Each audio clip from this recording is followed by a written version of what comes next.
नमस्कार, hi everyone, welcome back to my channel solo trails. Well guys, आपने मेरी previous videos जो देखी होंगी साउथ कोरिया वीज़ा की, अगर नहीं देखी है तो मैंने लिंक नीचे डिस्क्रिप्शन में डाली है, हैव अ लुक। वेल, उन वीडियोस में मैंने बताया है कि क्या-क्या डॉक्यूमेंट ज़रूरी हैं साउथ कोरिया वीज़ा अप्लाई करने के लिए, टूरिस्ट का साउथ कोरिया वीज़ा। एंड क्या-क्या चीज़ें आप अवॉइड कर सकते हैं जिससे साउथ कोरिया वीज़ा का रिजेक्शन ना हो। सो गाइज, अगर आपने नहीं देखी है उसकी लिंक डिस्क्रिप्शन में है। बट आज हम इस वीडियो में बात करने वाले हैं कि south Korea visa, tourist visa की क्या कॉस्ट होती है। क्योंकि देखिए, हमने सारी बातें तो कर ली कि साउथ कोरिया वीज़ा का हमें कैसे अवॉइड करना है रिजेक्शन, क्या-क्या डॉक्यूमेंट्स लगते हैं, सारी बातें हो गई। अब बारी है कि कॉस्ट क्या होती है। नॉर्मली हम ना साउथ कोरिया वीज़ा की कॉस्ट में कंफ्यूज हो जाते हैं, क्योंकि एक तो हम वीएफएस के थ्रू अप्लाई करते हैं, तो हमें क्लैरिटी मिलती नहीं है। सो गाइज, इस वीडियो में मैं आपको पूरी कॉस्ट बताने वाली हूँ, तो इस वीडियो को एंड तक देखिएगा। और अगर आपने मेरा चैनल अभी भी सब्सक्राइब नहीं किया है, then what are you waiting for, subscribe my channel now.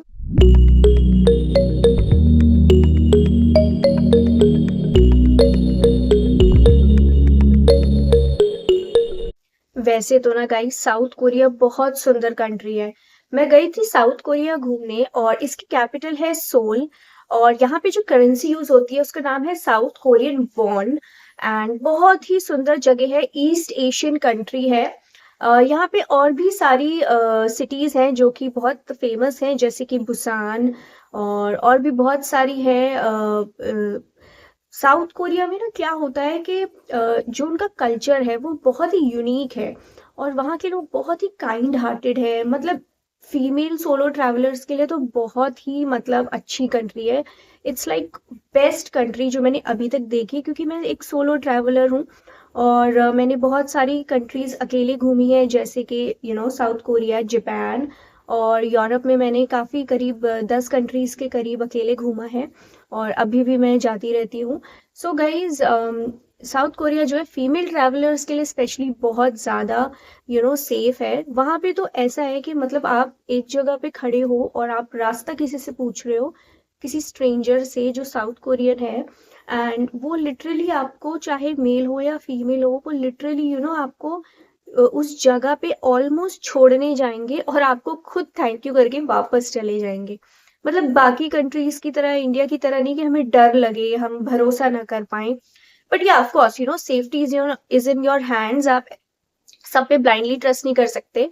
लेकिन फिर भी एज कम्पेयर्ड मैंने वहाँ पे बहुत सेफ्टी और मतलब बहुत काइंड हार्टेड लोग, बहुत सेफ लोग देखे हैं। एक बार ही तो क्या हुआ था कि मैं ट्रेन स्टेशन पे थी और मुझे पानी की बॉटल चाहिए थी, तो मैंने मशीन से बॉटल ली। एंड वो बॉटल ना अटक गई, मतलब आई थिंक मैं ठीक से नहीं कर पा रही थी, बिकॉज मेरी पहली इंटरनेशनल ट्रिप थी और मैं थोड़ा सा नर्वस भी थी। तो मैं उस पानी की बॉटल को निकाल रही थी एंड मुझसे निकले ही ना। मैं उस मशीन को ठक ठक कर रही अपने इंडियन स्टाइल में और ऐसे खड़ी हो गई। एंड वहां पे क्या हुआ, एक किसी जेंटलमैन ने देखा कि मैं निकाल नहीं पा रही बॉटल। उसके साथ साथ और भी बहुत सारे ट्रेन स्टेशन पे जितने भी लोग थे, अपना काम छोड़ के मेरी हेल्प करने आ गए। तो आप सोच सकते हो कि साउथ कोरिया कितनी सेफ और अच्छी कंट्री है। Guys, it's a must visit. So guys, जो हमारा साउथ कोरिया का टूरिस्ट वीज़ा है, जैसे कि हम जानते हैं वीएफएस से हमें अप्लाई करना पड़ता है, ऑनलाइन एप्लीकेशन भरनी पड़ती है। एंड इसके बेसिकली बहुत सारे, पहली बात तो ना आप कैटेगरी अच्छे से भरें। मुझे बहुत ऐसी क्वेरीज आती हैं कि वीज़ा रिजेक्ट हो जाते हैं कवर लेटर के लिए, बिकॉज गाइज मैं कवर लेटर भी बनाती हूँ, आप सब जानते हैं। अगर आप नहीं जानते तो आप मेरी प्रीवियस वीज़ा वीडियोस देख सकते हैं। मैं प्रोफेशनल कवर लेटर और डिटेल्ड आइटिनरी वीज़ा के लिए बनाती हूँ। सो इफ़ यू वांट अगर आपको प्रोफेशनल कवर लेटर आइटिनरी चाहिए, then you can contact me with bare minimum cost. I can make that for you. You can contact me on my email. My email id is solotrailsbyarushi@gmail.com. Alternatively आप मुझे Instagram पे भी DM कर सकते हैं। My Instagram handle is arushi.travels. Guys, मैं WhatsApp नहीं use करती इन सब चीज़ों के लिए, unless and until there some totally unique case. क्योंकि क्या होता है, बहुत सारी क्वेरीज आती हैं, सो व्हाट्सएप पे थोड़ा सा इश्यू होता है। But of course on email and on Instagram it's very handy for me. Apart from this guys, जो टूरिस्ट वीज़ा होता है हमारा साउथ कोरिया के लिए, वो हमारा टेम्पररी विजिट कैटेगरी में आता है। जब आप वीएफएस की साइट पे जाएंगे तो वहाँ पे बहुत सारे ना ओवरव्यू में बहुत सारे कैटेगरी ऑफ वीज़ा दिए होते हैं, जैसे कि short term visa, temporary visit visa, medical visa, work visa, etcetera etcetera. तो आप अपनी कैटेगरी अच्छे से देखिए। तो टूरिज्म के लिए टेम्पररी विजिट होता है साउथ कोरिया में, तो आप उस पे जाएंगे तो आपको उसकी सारी डिटेल मिल जाएगी कि आप उसमें टूरिज्म के लिए जाना चाहते हैं या आप ट्रांजिट वीज़ा यूज़ करना चाहते हैं, तो उसमें सारी डिटेल होती है। सो टूरिस्ट वीज़ा भी गाइस अलग अलग तरीके के होते हैं। पहले होता है शॉर्ट टर्म, फिर होता है लॉन्ग टर्म वीज़ा, फिर multiple entry, double entry visa. इन सब की कॉस्ट भी अलग अलग होती है, स्पेशली साउथ कोरिया की। कुछ कंट्रीज की तो सेम कॉस्ट होती है, बराबर होती है ऑलमोस्ट, लेकिन साउथ कोरिया के लिए अलग अलग कॉस्ट है। एंड जिन जिनका पहला वीज़ा है गाइस, उनका सिर्फ सिंगल एंट्री वीज़ा ही लगेगा, उनका लॉन्ग टर्म वीज़ा नहीं लगेगा टूरिज्म के लिए, क्योंकि आप कभी भी फर्स्ट वीज़ा टूरिज्म के लिए 1-2 साल का नहीं ले सकते। It's not more than 10 days, 10, 12, 15 days से ज़्यादा नहीं मिलता पहला वीज़ा।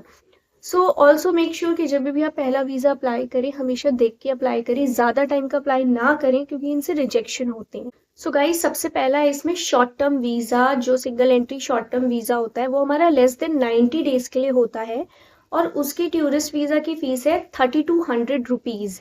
ये गाइस, ये जो मैं आपको फीस बता रही हूँ, ये सब इंडियंस के लिए बता रही हूँ, जो इंडिया से अप्लाई करते हैं उनकी फीस है। तो short term visa less than 90 days का 3200 रुपीज़ का होता है। इसके बाद गाइस, दूसरा जो हमारा वीज़ा है साउथ कोरिया का, टूरिस्ट वीज़ा ही बता रही हूँ मैं, टूरिस्ट वीज़ा की जो कैटेगरीज हैं। सो दूसरा वीज़ा है हमारा लॉन्ग टर्म सिंगल एंट्री, जो मोर देन 91 days के लिए होता है। उसकी जो कॉस्ट है वो है 4800 रुपीज़।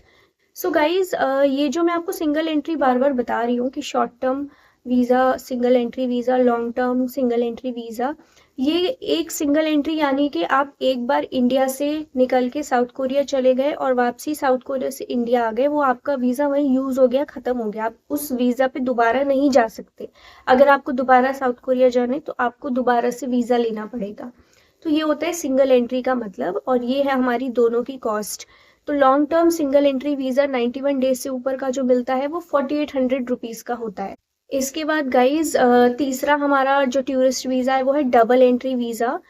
सो डबल एंट्री वीज़ा क्या होता है कि आप 2 बार साउथ कोरिया से आ जा सकते हो। जैसे सिंगल एंट्री एक बार होता है, डबल एंट्री होता है कि आप एक बार इंडिया से साउथ कोरिया गए और वापस आ गए, आप फिर से सेम वीज़ा पे दोबारा जा सकते हो और वापसी इंडिया आ सकते हो। फिर आपका ख़त्म हो गया, वो वीज़ा यूज्ड हो गया, आपको दोबारा जाने के लिए फिर से वीज़ा लेना पड़ेगा। ये होता है डबल एंट्री वीज़ा। और गाइज, डबल एंट्री वीज़ा की जो कॉस्ट है वो है 5600 रुपीज़। ये भी इंडियंस के लिए ही कॉस्ट है, मैं सिर्फ इंडिया से जाने वाले लोगों के लिए, इंडियंस के लिए ही बता रही हूँ। फोर्थ हमारा टूरिस्ट वीज़ा है, टेम्पररी विजिट वीज़ा कह लो या टूरिस्ट वीज़ा कह लो। फोर्थ है हमारा मल्टीपल एंट्री वीज़ा। तो ये इसकी जो कॉस्ट है ये होती है 7200 रुपीज़ की। मल्टीपल एंट्री वीज़ा गाइस, ये होता है कि आप कितनी बार भी आ जा सकते हो साउथ कोरिया से इंडिया, इंडिया से साउथ कोरिया, मतलब इंडिया आपकी एंट्री ऑफ, मतलब इंडिया से आप डिपार्चर करते हो और साउथ कोरिया जाते हो, फिर आप वापस इंडिया आ गए अपने घर, उसके बाद आप फिर जा सकते हो सेम वीज़ा पे, जब तक उसकी टाइम लिमिट उसमें लिखा होता है उतने में आप कितनी बार भी आ जा सकते हो। तो ये होता है मल्टीपल एंट्री वीज़ा, और दिस इज़ फॉर 7200 रुपीज़। इसके बाद गाइज, आप ना साउथ कोरिया वीज़ा को एक्सप्रेस वीज़ा में भी अप्लाई कर सकते हैं। मतलब अगर आपको बहुत जल्दी चाहिए, कुछ इमरजेंसी है या जो भी है, तो एक्सप्रेस में नियरली डबल हो जाती है इन सब की कॉस्ट।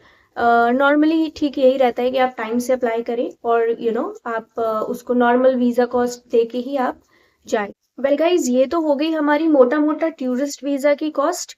लेकिन आप जानते हैं, क्योंकि हम वीएफएस के थ्रू अप्लाई कर रहे हैं, तो हमें वीएफएस को भी एक फीस देनी पड़ती है जो कि फिक्स्ड होती है।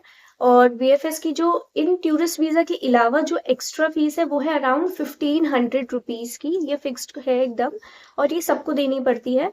तो ये जो 1500 के आसपास की जो कॉस्ट है, मतलब 1500 से कम ही है थोड़ा, तो हम एक मोटा मोटा 1500 अमाउंट ले लेते हैं।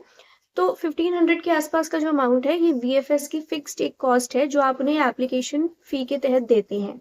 इसके अलावा गाइस एक और कॉस्ट होती है कोरियर चार्जेस की, यानी कि जब आप अपनी फाइल सबमिट करते हैं, अपना पासपोर्ट सबमिट करते हैं, तो आपको पासपोर्ट वापस लेने के लिए एक ऑप्शन दिया जाता है। या तो आप वापस ले लो, खुद से पिक करवा लो पासपोर्ट, उसमें कोई चार्जेस नहीं लगेगा। लेकिन अगर आप खुद से पिक नहीं कर सकते हो पासपोर्ट, आपको उनके सेंटर जाके नहीं लेना है, आपको कोरियर से चाहिए, तो कोरियर की ऑप्शनल सर्विस चार्ज होती है and that is for around 550 rupees. Well personally मुझे ये बहुत ज़्यादा लगता है, क्योंकि अगर आप दिल्ली में रहते हैं तो जहाँ से आपने अप्लाई किया है वीज़ा, आप फिर वहाँ जाके आप खुद ही कलेक्ट कर सकते हो पासपोर्ट। कोरियर में एक डर मुझे ये रहता है कि just in case courier misplace हो गया, किसी और एड्रेस पे चला गया, तो एक तो वो इशू रहता है, और 550 कॉस्ट मुझे कोरियर की बहुत ज़्यादा लगती है। हैविंग द फैक्ट के पासपोर्ट दिल्ली से कलेक्ट होगा और मैं दिल्ली में रहती हूँ, तो आई प्रेफर कि मैं दिल्ली से ही खुद ही कलेक्ट कर लूँ और उसमें कोरियर चार्ज बच जाता है। बट जस्ट इन केस अगर आपको खुद से ही पिकअप नहीं करना, आपको कोरियर से चाहिए फॉर वट एवर रीज़न, आप वर्किंग हैं, आपको छुट्टी नहीं मिलती है, XYZ जो भी रीज़न है, तो 550 is there courier charge. You can pay them and take your passport by courier. Well guys, ये था मोटा मोटा टूरिस्ट वीज़ा की cost, south Korea tourist visa की कॉस्ट जो मैंने आपको बताई। अगर आपकी कोई भी क्वेरीज हैं, कोई भी आपके एक्सपीरियंसेस हैं जो आप शेयर करना चाहते हैं, feel free to comment below. मैं सबके कमेंट्स का रिप्लाई करती हूँ। आपकी कोई भी क्वेरी है या आपको कवर लेटर बनवाना है, then you can contact me on my email, as I said in my last clips that my email ID is solotrailsbyarushi@gmail.com। And I hope आपको ये वीडियो अच्छी लगी हो। Please like, share and subscribe my channel, and guys bell icon भी आप press कर दीजिए कि ताकि आपको टाइम टू टाइम नोटिफिकेशंस आते रहे।